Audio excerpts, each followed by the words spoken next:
Trabahong di maubos, thinner nakakalunod, mga pinturang nakakahilo. Ano ang mangyayari sa'yo?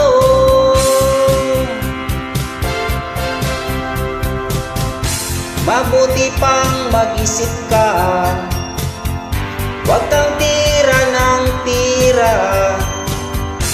Ingatan mo ang iyong mata habang may paningin ka pa.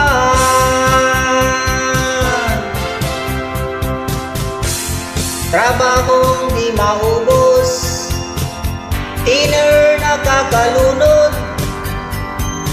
mga pinturang nakakahilo. Ano ang mangyayari